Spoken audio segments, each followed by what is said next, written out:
안녕하세요. 책사랑방입니다. 오늘도 반갑습니다.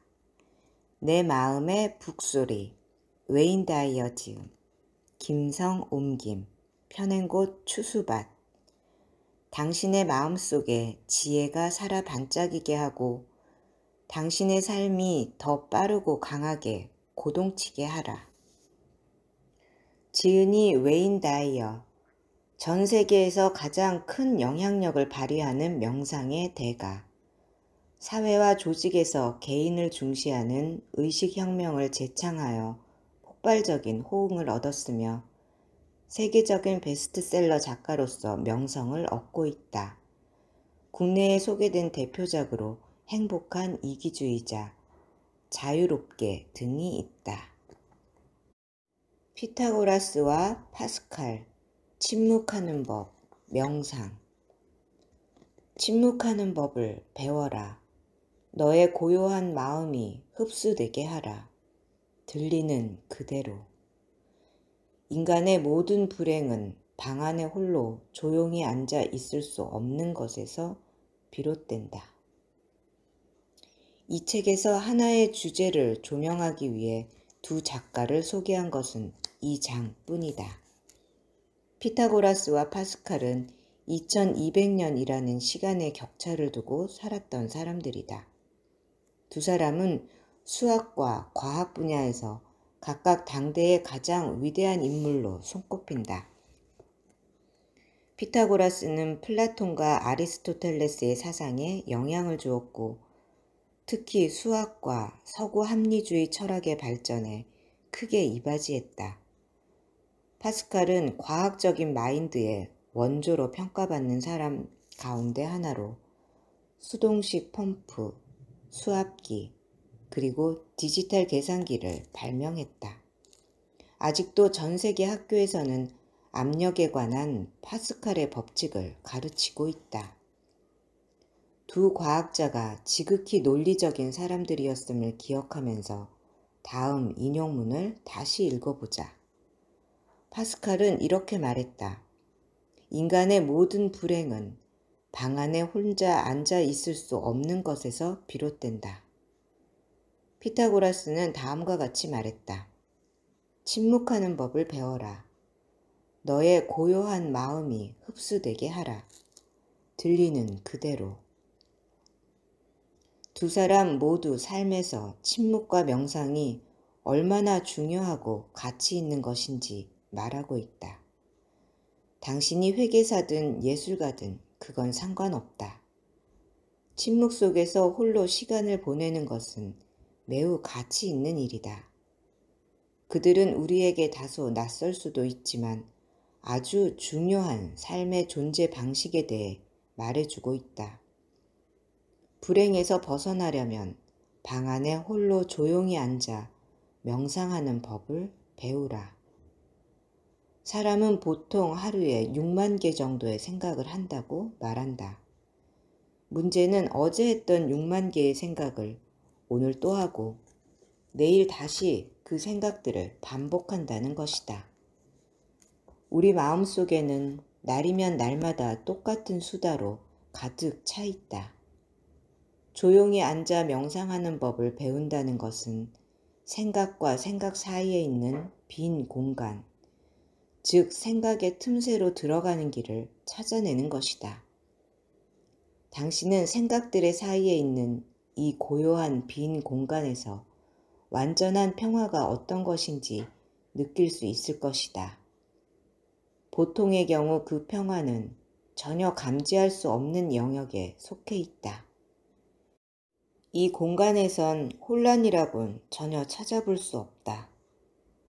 하지만 하루에 6만 개의 독립된 생각을 한다면 그 생각들 사이에 있는 공간으로 비집고 들어가기란 여간 힘든 게 아닐 것이다.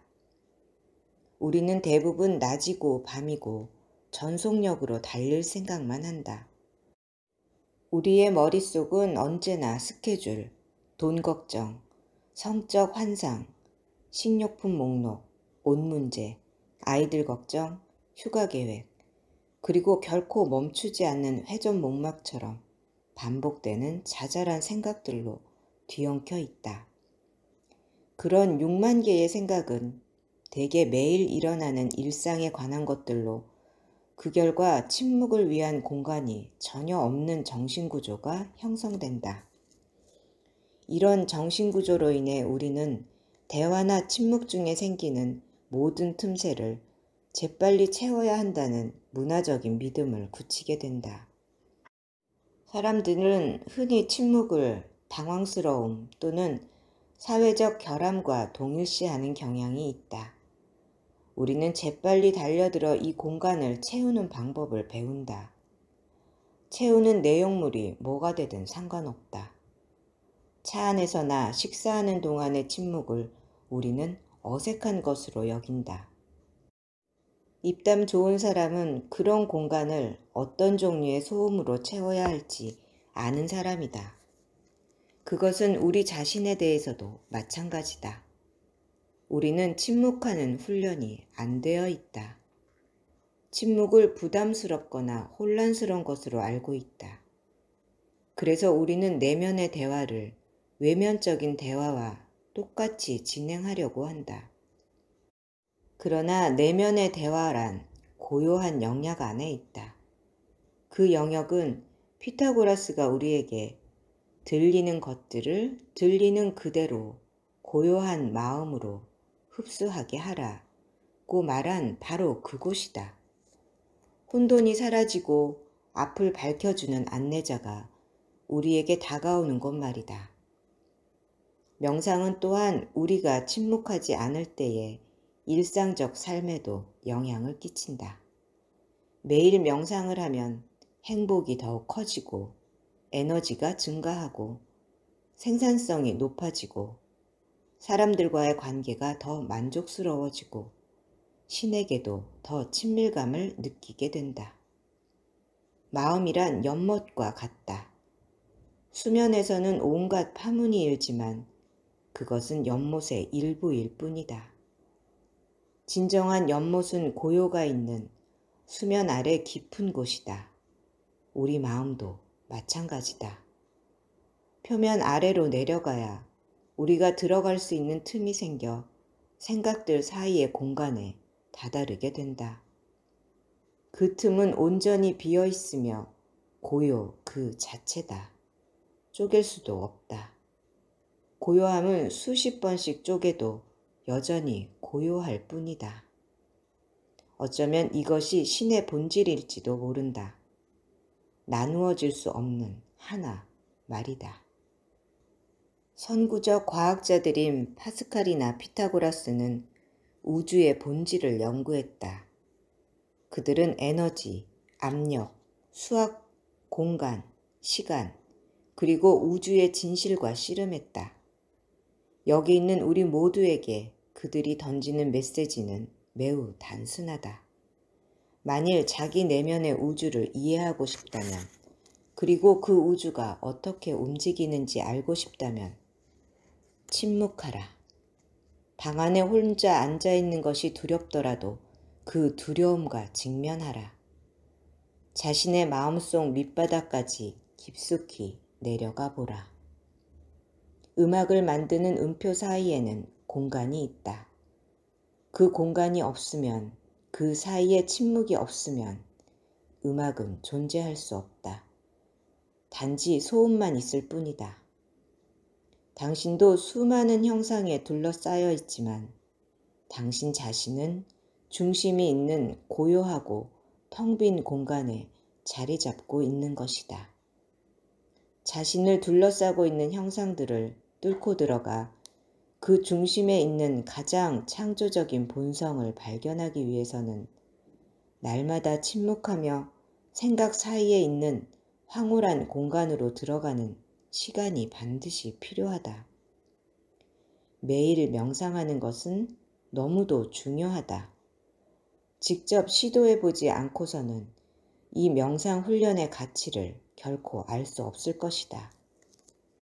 명상의 가치에 대한 이 짧은 에세이를 쓰는 목적은 명상의 방법을 가르쳐 주는 데 있지 않다. 그것을 가르쳐 주는 훌륭한 연구과정, 안내서, 테이프 등은 많다. 내 목적은 명상이 생산적인 일이나 사회적 책임을 잊고 오로지 명상만을 일삼는 영적 추종자들의 전유물이 아니라는 사실을 강조하려는 것이다. 명상이란 도리를 벗어나지 않고 신념에 따라 사는 사람들, 숫자를 가지고 씨름하는 사람들, 수학의 정리를 만든 사람들, 그리고 파스칼의 법칙을 믿는 사람들이 옹호했던 훈련이다. 이 끝없는 공간의 영원한 침묵이 나를 두렵게 한다고 했던 파스칼의 심정을 당신도 아마 똑같이 느낄 것이다. 두려움을 이겨내고 방 안에 홀로 고요히 앉아 있을 수 있는 방법 몇 가지를 소개한다. 나홀로 명상법. 내면으로 시선을 돌려 고요한 자아의 모습을 보기 위한 훈련 방법으로 들이쉬는 숨과 내쉬는 숨을 인지하는 연습을 해보자. 이것은 회의나 대화, 파티 중에서도 할 수 있다. 자신의 호흡을 의식하면서 몇 분 동안 숨 쉬어지는 대로 따르면 된다. 하루에도 여러 차례 시도해 본다. 오늘 시간을 내어 방 안에 혼자 고요히 앉아 자신의 마음을 들여다보자. 마음속으로 드나들면서 꼬리를 물고 계속되는 다양한 생각들이 흘러가는 대로 따라가 보자. 마음속에서 날뛰는 이 움직임을 깨닫는다면 그 생각들을 넘어서는데 도움이 될 것이다. 들어주셔서 감사합니다. 사랑합니다. 축복합니다. 오늘도 제가 당신을 응원합니다.